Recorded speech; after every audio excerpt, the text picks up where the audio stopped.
GeM TV நேயர்களுக்கு அன்பு வணக்கம். விநாயகப் பெருமானை வணங்கி இன்றைய 12 ராசிகளுக்கான பலன்களை காண இருக்கின்றோம். இன்று 7/12/2024 கார்த்திகை மாதம் 22ஆம் தேதி குரோதி வருடம் சனிக்கிழமை. அற்புதமான நாள். இன்றைய ஆதிக்க கிரகம் சனி பகவான். இன்று நாம் வழிபட வேண்டிய தெய்வம் ஆஞ்சநேய பெருமானை வழிபட வேண்டும், பெருமாளை வழிபட வேண்டும். இன்றைய சூரிய உதயம் காலை 6:18 சூரிய அஸ்தமனம் மாலை 5:41 வழக்கம் போல் காலையிலே 5 மணிக்குள்ளாக விளக்கேற்ற வேண்டும், மாலையிலே 6 மணிக்குள்ளாக விளக்கேற்றி விட வேண்டும். நல்ல நேரம் காலை 7:45 முதல் காலை 8:45 வரை. அதேபோல் மாலை 4:45 முதல் மாலை 5:45 வரை. இன்றைய ராகு காலம் காலை 9 மணி முதல் காலை 10:30 வரை. இன்றைய யமகண்டம் காலை 1:30 முதல் மதியம் 3 வரை. இன்றைய குளிகை நேரம் காலை 6 மணி முதல் காலை 7:30 வரை. இன்றைய சுபகோரை சுக்கிரகோரை நேரம் மாலை 5 மணி முதல் 6 வரை. இன்றைய நட்சத்திரம் இன்று மதியம் 3:52 வரை அவிட்டம், அதன் பின்பு சதய நட்சத்திரம்.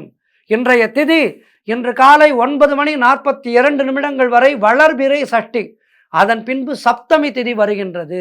இன்றைய சந்திராட்டம நட்சத்திரம் புனர்பூசம் நட்சத்திரத்துக்கு சந்திராட்டமம் இருக்கின்றது, கவனமாக இருக்கும். அடுத்து நாம் காண இருப்பது இன்றைய 12 ராசிகளுக்கான பலன்களை.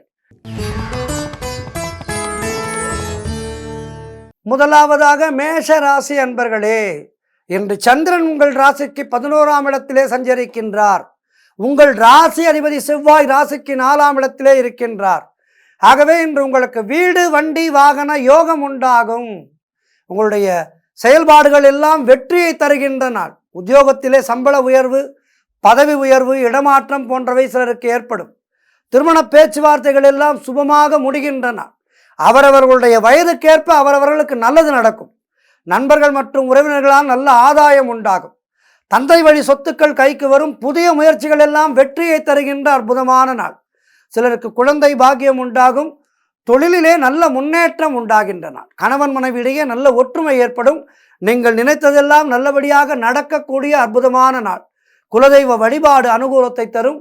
முன்னோர்களுடைய ஆசீர்வாதம் பரிபூர்ணமாக கிடைக்கும். எல்லா வகையிலும் இன்றைய நாள் மேஷ ராசியினருக்கு அற்புதமாக இருக்கின்றது. ஆஞ்சநேயரை வணங்குங்கள், மேலும் வெற்றிகளை பெறுங்கள். வாழ்த்துக்கள். அடுத்ததாக ரிஷபராசி அன்பர்களே, இன்று சந்திரன் உங்கள் ராசிக்கு 10ஆம் இடத்திலே சஞ்சரிக்கின்றார். உங்கள் ராசி அதிபதி சுக்கிரன் ராசிக்கு 9ஆம் இடத்திலே இருக்கின்றார். ஆகவே இன்று அரசு வகையிலே நல்ல ஆதாயம் உண்டாகும். செய்யும் செயலிலே பெயரும் புகழும் கிடைக்கும். வேலையிலே உங்களுடைய திறமை வெளிப்படுகின்றன. மாணவர்கள் சாதனை புரியக்கூடிய நாள். காரிய தடைகள் எல்லாம் விலகும். சிலருக்கு குழந்தை பாக்கியம் உண்டாகும். பொருளாதாரத்திலே அபரிமிதமான வளர்ச்சி உண்டாகும். எங்கிருந்தெல்லாமோ பணம் தேடி வரும். இன்றைய நாளிலே தொழிலில் நல்ல முன்னேற்றம் உண்டாகும். உழைப்புக்கு ஏற்ற ஊதியம் கிடைக்கின்றன. கடன் பிரச்சனைகள் முற்றிலுமாக தீரும். வேலை இல்லாதவர்களுக்கு நல்ல வேலை கிடைக்கும். எடுக்கும் முயற்சிகள் எல்லாம் இறையருளாலும் கிரகங்களின் சஞ்சாரத்தாலும் வெற்றியை தருகின்ற அற்புதமான நாள். எதிர்பார்த்த பணம் கைக்கு வரும். சுபகாரியங்கள் நடைபெறக்கூடிய அற்புதமான நாள். ஆகவே இன்றைய நாளிலே உங்களுக்கு மிக சிறப்பாக இருக்கின்றது. ஆஞ்சநேயரை வணங்குங்கள். வாழ்த்துக்கள். அடுத்ததாக மிதுன ராசி அன்பர்களே, இன்று சந்திரன் உங்கள் ராசிக்கு 9ஆம் இடத்திலே சஞ்சரிக்கின்றார். உங்கள் ராசி அதிபதி புதன் ராசிக்கு 6ஆம் இடத்திலே இருக்கின்றார். ஆகவே இன்று உங்களுக்கு சகல பாக்கியங்களும் கிடைக்கக்கூடிய நல்ல நாள். புதிய தொழில் முயற்சிகள் வெற்றியை தரும். கடன் தொல்லைகள் முற்றிலுமாக விலகும். நண்பர்கள் மூலம் எதிர்பார்த்த உதவிகள் எல்லாம் கிடைக்கின்ற அற்புதமான நாள். சிலருக்கு தந்தை வழியிலே நல்ல அனுகூலம் உண்டாகும். புதிய வேலை வாய்ப்புகள் உண்டாகின்றன. வியாபாரத்திலே நல்ல வளர்ச்சி உண்டாகும். திருமணம் சம்பந்தமான சுபகாரிய பேச்சுவார்த்தைகள் இனிதே முடியும். பதவி உயர்வு, வேலை மாற்றம் சிலருக்கு ஏற்படும். பொருள் வரவும் தனலாபமும் அதிகரிக்கின்றன. திடீர் அதிர்ஷ்டம் சிலருக்கு கை கொடுக்கும். தனவரவு உண்டாகும். கணவன் மனைவியிடையே நல்ல ஒற்றுமை ஏற்படுகின்ற நாள். சுபகாரியங்கள் நடைபெறக்கூடிய நல்ல நாள். கூட்டுத் தொழிலிலே நல்ல லாபங்கள் ஏற்படும். அதாவது கூட்டுத் தொழில் செய்பவர்களுக்கு உங்களுடைய கூட்டாளிகள் உங்களோடு நல்ல ஒரு ஒற்றுமையுடன் செயல்படுவார்கள். அதேபோல் உங்களுக்கு கீழே வேலை பார்ப்பவர்கள் உங்களுக்கு அனுசரணையாக இருப்பார்கள். ஆகவே எல்லா வகையிலும் இன்றைய நாள் மிக சிறப்பாக இருக்கின்றது. இன்றைய நாளை பயன்படுத்தி கொள்ளுங்கள். ஆஞ்சநேய பகவானை வணங்குங்கள். வாழ்த்துக்கள். அடுத்ததாக கடகராசி அன்பர்களே, இன்று சந்திரன் உங்கள் ராசிக்கு 8ஆம் இடத்திலே சஞ்சரிக்கின்றார். இன்று உங்களுக்கு சந்திராஷ்டமம் இருக்கின்றது. என்றாலும் தேவையில்லாத பயத்தை தவிர்த்து விடுங்கள். தேவையில்லாத அலைச்சல், மன உளைச்சல் போன்றவை ஏற்படலாம். உடல் ஆரோக்கியத்திலே எச்சரிக்கையாக இருக்க வேண்டும். அலுவலகத்திலே வேலை பளு அதிகமாக இருக்கும். வேலை பணியாட்களால் சற்று சிரமங்கள் ஏற்படும். கணவன் மனைவிக்குள் கருத்து வேறுபாடுகள் ஏற்படலாம். செய்தொழிலிலே புதிய முதலீடுகளை செய்யக்கூடாது. வீண் பயத்தை தவிர்க்க வேண்டிய நாள். கடன் எதுவும் நீங்களும் கொடுக்கக்கூடாது, கடன் நீங்களும் வாங்கக்கூடாது. வெளியூர் பிரயாணத்தை தவிர்க்க வேண்டிய நாள். இன்றைய நாளிலே வெளியூர் பிரயாணம் செய்ய வேண்டும் என்றால் விநாயகர் கோவிலுக்கு சென்று விளக்கேற்றுங்கள். ஆஞ்சநேய பகவானுக்கு ஒரு வெற்றிலை மாலை சாற்றிவிட்டு வெளியூர் பயணத்தை மேற்கொள்ளுங்கள். பணிச்சுமை அதிகமாக இருக்கும் அலுவலகத்திலே வீண் வாக்குவாதங்களை எல்லாம் தவிர்க்க வேண்டிய நாள். மௌனத்தை கடைபிடியுங்கள். பொதுவாக எல்லா ராசிக்காரர்களும் சந்திராஷ்டம நாளிலே மௌனத்தை கடைபிடித்தால் சந்திராஷ்டமத்தை வென்றுவிடலாம். குலதெய்வ வழிபாடு வெற்றியை தரும். சிலருக்கு சுப விரயங்கள் ஏற்படும். உடல் ஆரோக்கியத்திலே முன்னேற்றம் உண்டாகும். ஆகவே இன்றைய நாளிலே மௌனத்தை கடைபிடிங்கள். ஆஞ்சநேய பகவானை வழிபடுங்கள். வாழ்த்துக்கள். அடுத்ததாக சிம்ம ராசி அன்பர்களே, இன்று சந்திரன் உங்கள் ராசிக்கு 7ஆம் இடத்திலே சஞ்சரிக்கின்றார். உங்கள் ராசி அதிபதி சூரியன் ராசிக்கு 4ஆம் இடத்திலே இருக்கின்றார். ஆகவே திருமணம் சம்பந்தமான சுபகாரிய பேச்சுவார்த்தைகள் இனிதே முடியும். உறவினர்களோடு இருந்து வந்த மன வருத்தங்கள் எல்லாம் தீருகின்ற நாள். வியாபாரத்திலே நல்ல முன்னேற்றம் உண்டாகும். அலுவலகத்திலே இருந்து வந்த நெருக்கடிகள் எல்லாம் குறையும். பழைய பாக்கிகள் வசூலாகும். காரிய வெற்றிகள் உண்டாகும். பூர்வீக சொத்திலே இருந்து வந்த பிரச்சனைகள் எல்லாம் விலகுகின்றன. கடன் பிரச்சனைகள் தீரும். சிலருக்கு வீடு, வண்டி, வாகன மாற்றம் உண்டாகும். நண்பர்கள் மூலம் நல்ல அனுகூலம் உண்டாகும். புதிய முயற்சிகள் வெற்றியை தரும். பொருளாதாரம் திருப்திகரமாக இருக்கும். பிள்ளைகளால் பெருமை ஏற்படுகின்ற நாள். வாழ்க்கை துணையால் நல்ல மகிழ்ச்சி உண்டாகும். ஆகவே இன்றைய நாளிலே சிம்மராசினருக்கு அற்புதமாக இருக்கின்றது. ஆஞ்சநேய பகவானை வணங்குங்கள். வாழ்த்துக்கள். அடுத்ததாக கன்னிராசி அன்பர்களே, இன்று சந்திரன் உங்கள் ராசிக்கு 6ஆம் இடத்திலே சஞ்சரிக்கின்றார். உங்கள் ராசி அதிபதி புதன் ராசிக்கு 3ஆம் இடத்திலே இருக்கின்றார். ஆகவே இன்று பொருளாதாரம் நெருக்கடியாக இருக்கும். அலுவலகத்திலே மற்றவர்களுடைய பிரச்சனைகளிலே நீங்கள் தலையிடக்கூடாது. தொழிலிலே புதிய முதலீடுகளை முற்றிலுமாக தவிர்க்க வேண்டிய நாள். வெளியூர் பயணங்கள் செல்வதை தவிர்க்க வேண்டும். புதிதாக கடன் எதுவும் வாங்கக்கூடாது. சிலருக்கு மேலதிகாரிகளால் நெருக்கடிகள் உண்டாகும். மேலதிகாரிகளை அனுசரித்து செல்லுங்கள். வேலை மாற்றம் சிலருக்கு உண்டாகும். குலதெய்வ வழிபாடு வெற்றியை தரும். ஆகவே இன்றைய நாளிலே மௌனத்தை கடைபிடித்து குலதெய்வத்தை பற்றி கொண்டு ஆஞ்சநேய பகவானை வழிபட்டு உங்களுடைய நாளை கடந்து செல்லுங்கள். வாழ்த்துக்கள். அடுத்ததாக துலாம் ராசி அன்பர்களே, இன்று சந்திரன் உங்கள் ராசிக்கு 5ஆம் இடத்திலே சஞ்சரிக்கின்றார். உங்கள் ராசி அதிபதி சுக்கிரன் ராசிக்கு 4ஆம் இடத்திலே இருக்கின்றார். ஆகவே இன்று என்ன என்றால், குழந்தை பாக்கியத்திற்காக காத்திருக்கின்ற தம்பதிகளுக்கெல்லாம் சந்தான பிராப்தி உண்டாகும். சத்சந்தான பிராப்தி அது உண்டாகும். இன்றைய நாளிலே உங்களுக்கு தொழில் மற்றும் வியாபாரத்திலே நல்ல முன்னேற்றம் ஏற்படும். காரிய தடைகள் எல்லாம் விலகி நீங்கள் எடுக்கும் முயற்சிகள் எல்லாம் வெற்றியை தரும். பண வரவு அதிகரிக்கும். பொருளாதாரம் அதனால் திருப்திகரமாக இருக்கும். தொட்டதெல்லாம் பொன்னாகக்கூடிய அற்புதமான நாளாக இருக்கின்றது. பிள்ளைகளால் பெருமை ஏற்படும். வாழ்க்கை துணையால் நல்ல மகிழ்ச்சி உண்டாகும். நண்பர்களோடு இருந்து வந்த மன வருத்தங்கள் எல்லாம் தீருகின்றன. சிலருக்கு வேலையிலே காத்திருந்த இடமாற்றம் அமையும். முன்னோர்களுடைய சொத்திலிருந்து உங்களுக்கு வரவேண்டிய பணம் கைக்கு வரும். மனம் மிகவும் சந்தோஷமாக இருக்கும். பெயரும் புகழும் உங்களுக்கு கிடைக்கும். ஆகவே இன்றைய நாளிலே உங்களுக்கு எல்லா வகையிலும் சிறப்பாக இருக்கின்றது. மேலும் சிறப்புகளை பெறுவதற்கு என்ன செய்ய வேண்டும்? ஆஞ்சநேய பகவானை வழிபட வேண்டும். வெற்றிலை மாலை சாற்றுங்கள். ஆஞ்சநேய பகவானுக்கு வெற்றிலை மாலை சாற்றி வெண்ணெய் காப்பு சாற்றி ஆஞ்சநேயனை வழிபடுங்கள். மேலும் வெற்றிகளை பெறுங்கள். வாழ்த்துக்கள். அடுத்ததாக விருச்சிக ராசி அன்பர்களே, இன்று சந்திரன் உங்கள் ராசிக்கு 4ஆம் இடத்திலே சஞ்சரிக்கின்றார். உங்களுடைய ராசி அதிபதி செவ்வாய் ராசிக்கு 9ஆம் இடத்திலே இருக்கின்றார். ஆகவே சிலருக்கு வீடு வண்டி வாகன மாற்றம் ஏற்படுகின்ற அற்புதமான நாள். தாய் வழி சொந்தங்களுடைய உதவிகள் எல்லாம் கிடைக்கும். பொருளாதாரத்திலே நல்ல வளர்ச்சி உண்டாகும். கணவன் மனைவியிடையே நல்ல ஒற்றுமை ஏற்படும். உடல் ஆரோக்கியம் நன்றாக இருக்கின்றது. சிலருக்கு உத்தியோக மாற்றம் ஏற்படும். அது நல்ல மாற்றமாக இருக்கும். எதிர்பார்த்த பணம் கைக்கு வரும். திருமணம் சம்பந்தமான சுபகாரிய பேச்சுவார்த்தைகள் இனிதே முடிகின்ற நாள். உங்களுடைய கடன் பிரச்சனைகள் இருந்தால் அவை முற்றிலுமாக தீரும். வீடு கட்ட எதிர்பார்த்திருந்த பெரிய தொகை ஒன்று கைக்கு வரும். புதிய முயற்சிகள் கைகூடும். மனக்குழப்பங்கள் எல்லாம் தீரும். மன தெளிவு ஏற்படும். மனக்குழப்பங்கள் தீர மனத்தெளிவு ஏற்பட்டு தொழிலிலே நல்ல முன்னேற்றம் ஏற்படும். மனம் சரியாக இருந்தால் நாம் செய்கின்ற வேலைகளிலே ஒரு உற்சாகம் இருக்கும். அந்த உற்சாகத்தின் காரணமாக நாம் செய்கின்ற செயல்களிலே வெற்றிகள் நமக்கு கிடைக்கும். இன்றைய நாளிலே உங்களுக்கு அது கிடைக்கின்றது. வெற்றிகள் தேடி தேடி வருகின்ற நாள். ஆகவே இன்றைய நாளிலே நல்ல சுறுசுறுப்பாக இயங்குங்கள். கோவிலுக்கு சென்று ஆஞ்சநேய பெருமானை வணங்குங்கள். வாழ்த்துக்கள். அடுத்ததாக தனுசு ராசி அன்பர்களே, இன்று சந்திரன் உங்கள் ராசிக்கு 3ஆம் இடத்திலே இருக்கின்றார். உங்கள் ராசி அதிபதி குரு ராசிக்கு 6ஆம் இடத்திலே இருக்கின்றார். ஆகவே இன்று இளைய சகோதரர்கள் மூலம் நல்ல அனுகூலம் உண்டாகும். நீங்கள் நினைத்தது அனைத்தும் நல்லபடியாக நடக்கக்கூடிய அற்புதமான நாள். பயணங்கள் அதிகமாக மேற்கொள்வீர்கள். காரிய தடைகள் எல்லாம் விலகும். கூட்டு தொழிலிலே நல்ல லாபம் உண்டாகின்ற நாள். உறவினர்கள் மூலம் நல்ல ஆதாயம் உண்டாகும். உத்தியோக உயர்வு, பதவி உயர்வு போன்றவை ஏற்படும். குழந்தைகளால் நல்ல மகிழ்ச்சி உண்டாகும். உடல் ஆரோக்கியம் சிறப்பாக இருக்கும். வீடு வண்டி வாகன மாற்றம் உண்டாகின்ற நாள். அலுவலகத்திலே புதிய பொறுப்புகள் மகிழ்ச்சியை தரும். எதிர்பார்த்த பணம் கைக்கு வரும். வியாபாரத்திலே நல்ல லாபம் ஏற்படுகின்ற நாள். ஆகவே எல்லா வகையிலும் இன்றைய நாள் மிக சிறப்பாக இருக்கின்றது. அந்த அஞ்சனா புத்திரன் ராமதூதன் ஆஞ்சநேயனை பணிந்து மேலும் வெற்றிகளை பெறுங்கள். வாழ்த்துக்கள். அடுத்ததாக மகர ராசி அன்பர்களே, இன்று சந்திரன் உங்கள் ராசிக்கு 2ஆம் இடத்திலே சஞ்சரிக்கின்றார். உங்கள் ராசி அதிபதி சனி ராசிக்கு 2ஆம் இடத்திலே இருக்கின்றார்.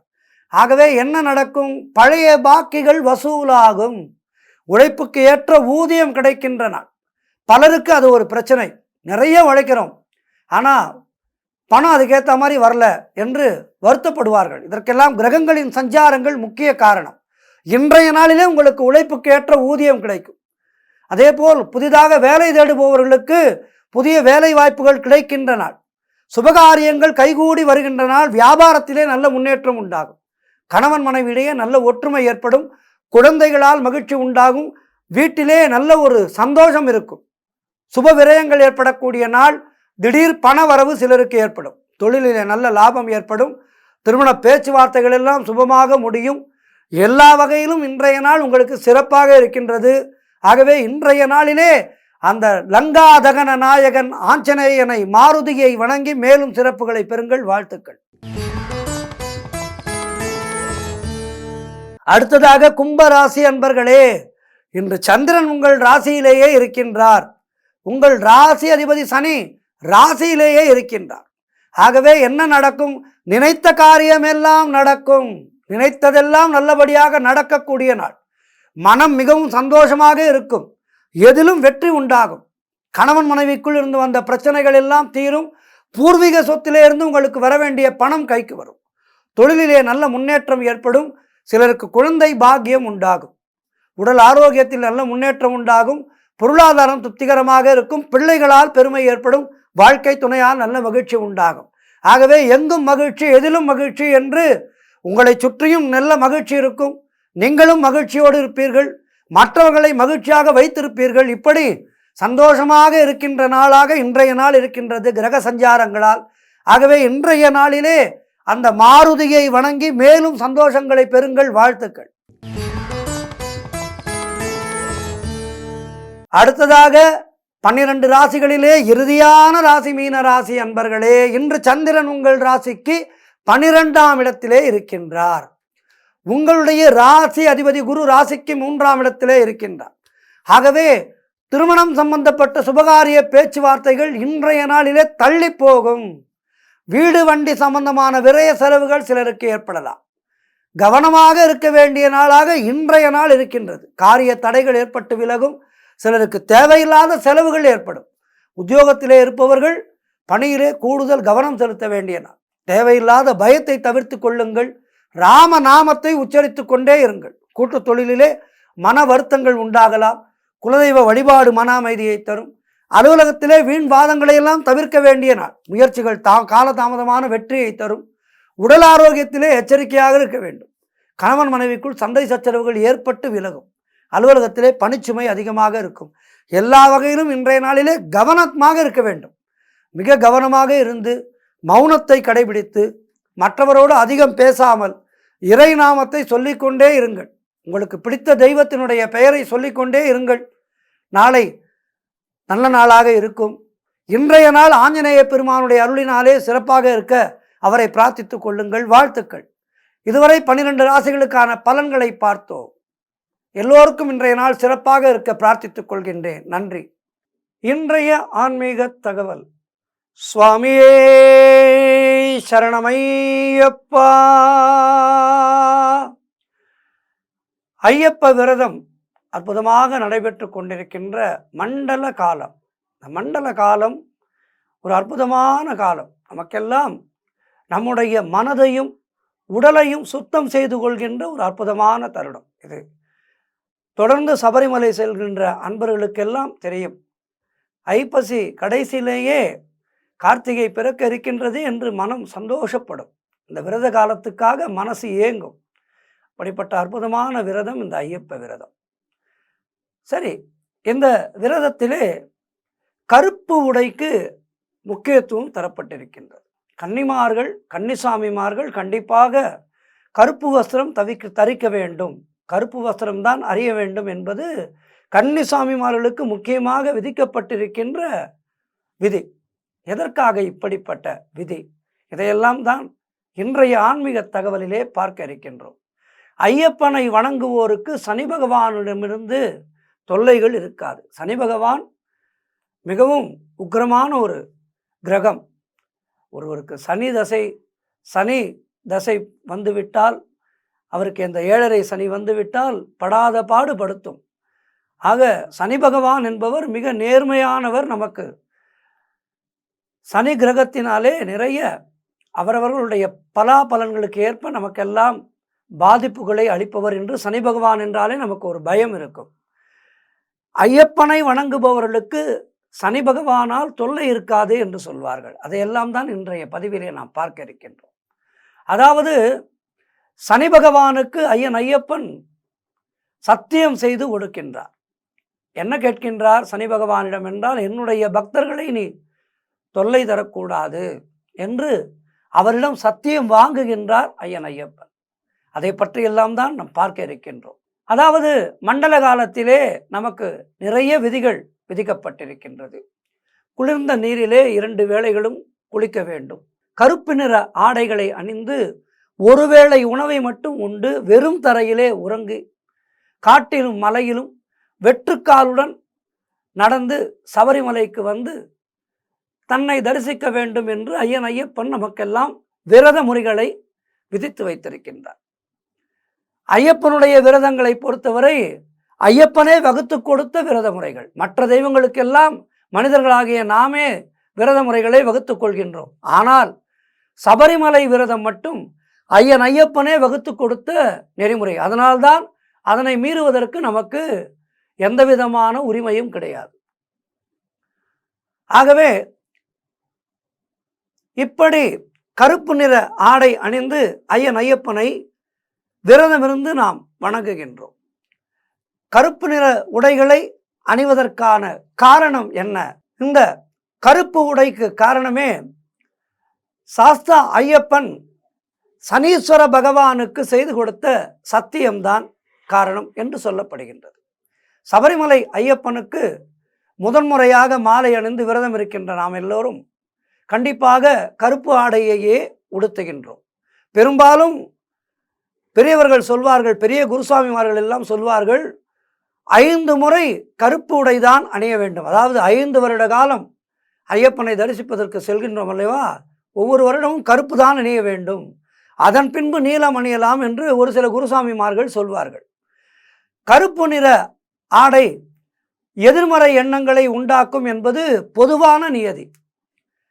என்றாலும் வெப்பத்தை கிரகிக்கும் தன்மை கொண்டது. அதனால்தான் குளிர்காலங்களிலே ஏற்படுகின்ற அதிகமான குளிரை நம் உடல் தாங்க வேண்டும் என்பதற்காக குளிர்காலத்திலே கருப்பு நிற ஆடைகளை அணிய சொன்னார்கள் என்று ஒரு சாரார் சொல்கின்றார்கள். ஆனால் ஆன்மீக ரீதியாக நாம் பார்க்கும்போது சனீஸ்வர பகவானுடைய பக்தர்களை, அதாவது ஐயப்பனுடைய பக்தர்களை சனீஸ்வர பகவான் தொல்லை செய்யக்கூடாது. ஒருவருக்கு இந்த 7.5 சனி பிடிக்கின்ற காலத்திலே அவர் எவ்வளவு துன்பப்படுவார். அந்த துன்பங்களை எல்லாம் விரத காலத்திலேயே நாம் அனுபவிக்கிறோம். துன்பம் என்று சொல்லக்கூடாது, அதனை அந்த கஷ்டங்களை எல்லாம் என்று எடுத்துக்கொள்ளலாம். ஒருவருக்கு 7.5 சனி பிடித்து விட்டதென்றால் அவருக்கு வாழ்விலே நிறைய துன்பங்கள் ஏற்படும். உண்பதற்கு உணவு கூட இல்லாத ஒரு சில ஜாதகர்கள் அப்படிப்பட்ட 7.5 சனியிலே இருக்கின்றார்கள். இப்படி 7.5 சனியால் பாதிக்கப்படுகின்றவர்கள் படுகின்ற துன்பங்களை எல்லாம் இந்த விரத காலத்திலே நாம் அனுபவிக்கின்றோமாம். ஐயப்பன் இப்படி சொல்லியிருக்கின்றாராம் சனீஸ்வர பகவானிடம், என்னுடைய பக்தர்களை நீ தீண்டக்கூடாது. உனக்கு என்ன, அவர்கள் கஷ்டப்பட வேண்டும், அதுதானே, அதனை நான் பார்த்து கொள்கின்றேன் என்று வாக்களித்திருக்கின்றாராம் சனீஸ்வர பகவானுக்கு. இந்த 48 நாட்கள் ஐயப்ப பக்தர்கள் ஒருவேளை உணவு உண்டு, வெறும் தரையிலே படுத்து உறங்கி, காலிலே செருப்பு கூட போடாமல், தன்னை அலங்காரம் செய்து கொள்ளாமல், எப்போதுமே கருப்பு நிற உடையுடன் இருந்து என்னை தரிசிக்க வருவார்கள். ஆகவே இந்த 7.5 சனி காலத்திலே படுகின்ற அந்த துன்பங்களை எல்லாம் அவர்கள் துன்பமாக நினைக்காமல் இந்த விரத காலங்களிலே இன்பமாக நினைத்து ஏற்றுக்கொண்டு விடுவார்கள். ஆகவே என்னுடைய பக்தர்களை நீ சோதிக்க கூடாது என்று ஐயப்பன் சனீஸ்வர பகவானுக்கு சத்தியம் செய்து கொடுத்திருக்கின்றாராம். அதனால்தான் சனி கிரகத்தினால் ஏற்படுகின்ற சங்கடங்களிலிருந்து காத்து அவர்களுக்கெல்லாம் நல்லருள் புரிவதற்காகவே ஐயப்பன் கருப்பு நிற உடைகளை தன்னுடைய பக்தர்களுக்கு விதித்திருக்கின்றார் என்று சொல்கின்றார்கள். ஆகவே இதனுடைய புராண கதையை நாம் பார்க்க இருக்கின்றோம். ஒரு சமயம் சனீஸ்வர பகவான் பக்தர் ஒருவரை பிடிப்பதற்காக சென்றபோது வழியிலே தர்மசாஸ்தாவான ஐயப்பன் இவரை தடுத்து நிறுத்துகின்றார். ஐயப்பன் சனீஸ்வர பகவானிடம் கேட்கின்றாராம், ஏன் என்னுடைய பக்தர்களை தண்டிக்கிறீர்கள், அவர்களுக்கு கொஞ்சம் கருணை காட்டக்கூடாதா என்று சனீஸ்வர பகவானை பார்த்து கேட்கின்றார். அதற்கு சனீஸ்வர பகவானோ, எனக்கு ஏழை பணக்காரன், கடவுள் பக்தி உள்ளவர் இல்லாதவர் என்ற பாகுபாடெல்லாம் கிடையாது. 7.5 சனியின் காலம் வரும் நேரம் பாரபட்சம் இல்லாமல் நான் பிடிப்பேன், அதுதான் என்னுடைய தர்மம் என்கின்றார் சனி பகவான். பிரம்மா, விஷ்ணு, சிவன் இவர்கள் மூவரும் எப்படி தங்களுடைய பக்தர்களை படைத்தல், காத்தல், அழித்தல் என அவரவர் தொழிலை செய்கின்றார்களோ, அதே போல என்னுடைய வேலையை உரிய நேரத்தில் நான் சரியாக செய்கின்றேன். படைத்தல், அழித்தல், அழித்தல் தொழில் தடைபட்டால் எப்படி படைப்பு தொழிலான சிருஷ்டி நடக்காதோ, அதுபோலவே மானுடர்கள் செய்யும் கர்ம வினைகளுக்கு ஏற்ப அவர்களை நான் தண்டிக்கின்றேன். அந்த வேலையை நான் ஒழுங்காக செய்யாவிட்டால் தர்மம் எப்படி வாழும் என்று சனீஸ்வரர் கேட்கின்றார். சனீஸ்வரருடைய இந்த பதிலிலே திருப்தியான ஐயப்பன், சரி, இனிமேல் நீ தரும் தண்டனைகளை என்னிடம் சொல், அந்த தண்டனைகளை ஒரு மண்டல காலத்திலேயே அனுபவிக்குமாறு என்னுடைய பக்தர்களுக்கு நான் விரத முறைகளாக வகுத்து தருகின்றேன் என்று சொன்னாராம் ஐயப்பன். அதற்கு சனீஸ்வர பகவான் ஒருவருடைய 7.5 சனியின் காலத்திலே விதவிதமான உணவுகளையும் பழங்களையும் உண்டு மகிழ்ந்தவரை சோற்றுக்கே வழியின்றி நான் அலைய வைப்பேன். மலர்கள் தூவிய கட்டிலே ஆடம்பரமாக உறங்கி திளைத்தவரை கட்டாந்தரையிலேயும் பாறையிலேயும் நான் உறங்க வைப்பேன். என்னதான் அந்யோன்யமான தம்பதிகளாக இருந்தாலும் கூட என்னுடைய பார்வை பட்டாலே இருவரும் பிரிந்து விடுவார்கள். 7.5 சனியிலே முக்கியமாக நான் செய்வது தம்பதிகளை பிரிப்பது. கட்டிக்கொள்ள ஒழுங்கான உடைகள் கிடைக்காமல், தலைக்கு எண்ணெய் கூட இல்லாமல், காலுக்கு காலணி இல்லாமல், தன்னையே நொந்து கொண்டு கண்டுகொள்ள முடியாதபடி உருவம் சிதைந்து போய் அழகு குன்றி சக்தியின்றி வாடி போக வைப்பேன் நான். சதா சர்வகாலமும் பன்னீரிலேயே குளித்து திளைத்தவர்கள் தண்ணீருக்கே அலைய வைப்பேன். இதையெல்லாம் நீங்கள் எப்படி ஒரு மண்டல காலத்திலேயே தண்டனையாக கொடுக்க முடியும் என்று சனீஸ்வர பகவான் ஐயன் ஐயப்பனை கேட்கின்றார். அதற்கு புன்முறுவலோடு பதிலளித்த தர்மசாஸ்தாவான ஐயன் ஐயப்பன், கவலை வேண்டாம், நீங்கள் குறிப்பிட்ட அத்தனை தண்டனைகளையும் நான் அளிப்பேன், கேளுங்கள் என்றார். மேலும் என்னுடைய பக்தர்கள் மண்டல விரத காலத்தில் மிகவும் எளிமையாக ஒருவேளை உணவையே உண்டு திருப்தி அடைவார்கள். ஆடம்பரமான கட்டிலே படுத்து உறங்காமல் வெறும் தரையிலேயே படுத்து உறங்குவார்கள். தாம்பத்தியத்தில் அறவே ஈடுபடாமல் கடுமையான பிரம்மச்சரிய விரதத்தை கடைபிடித்து ஒரு மண்டல காலத்தில் எப்போதும் என்னுடைய நாமமான சுவாமியே சரணமையப்பா என்று சொல்லி காடு மலைகளை கடந்து என்னை வந்து தரிசிப்பார்கள் என்று சொன்னார். அதோடு உனக்கு பிடித்த நிறம் கருப்பு தானே, நான் அந்த கருப்பு ஆடைகளையே என்னுடைய பக்தர்களை உடுக்கச் செய்து காலணிகளை அணிய விடாமல் முடிதிருத்தி கொள்ளாமல் என்னுடைய அணிகலனான துளசி மணி மாலையை மட்டுமே அணிந்து கொண்டு சுகதுக்கங்களில் கலந்து கொள்ளாமல் ஒதுங்கி இருக்க செய்து அனைவராலும் சுவாமி என்று அழைக்க வைப்பேன். அதிகாலையிலும் மாலை நேரத்திலும் குளிர்ந்த நீரிலேயே என்னுடைய பக்தர்கள் நீராடுவார்கள். என் பக்தர்கள் அனைவருமே இந்த விரத முறைகளை சிறமேற்கொண்டு செய்து முடித்து என்னை வந்து தரிசிப்பார்கள். அவர்களை நீ உன்னுடைய கொடூர பார்வையிலேயே செலுத்தாமல் மனம் கனிந்து கருணை மழை பொழிந்து ஆசி வழங்கி வர வேண்டும் என கேட்டார் ஐயன் ஐயப்பன். தர்மசாஸ்தா ஐயன் ஐயப்பன் சொன்ன விரத முறைகளை பக்தி பெருக்குடன் ஏற்றுக்கொண்ட சனீஸ்வர பகவான் அன்றிலிருந்து இன்று வரையிலும் ஐயப்ப பக்தர்களிடம் தன்னுடைய கொடூர பார்வையை செலுத்தாமல் நன்மையை மட்டுமே அளித்து வருகின்றார். நீங்கள் வேண்டுமானால் சபரிமலைக்கு வழக்கமாக சென்று வருகின்ற ஐயப்பமார்களை கேளுங்கள், ஐயப்ப பக்தர்களை கேளுங்கள். என்னுடைய வாழ்க்கையிலே எனக்கு கிரகங்களால் எந்த விதமான தொல்லையும் இல்லை, நான் அனுதினமும் சந்தோஷமாக இருக்கின்றேன் என்று ஒவ்வொரு ஐயப்ப பக்தரும் சொல்லுவார். காரணம், கிரகங்களுடைய தாக்கம் எல்லாம் ஐயன் ஐயப்பனுடைய பார்வை பட்டால் சாந்தமாகிவிடும். காரணம், 18 படிகளிலே எல்லா தேவதைகளும் இருக்கின்றார்கள். அந்த எல்லா தேவதைகளையும் கடந்து ஐயன் ஐயப்பனை நாம் தரிசிக்கும் போது எல்லா தேவதைகளுடைய அனுகிரகமும் நமக்கு கிடைக்கின்றது.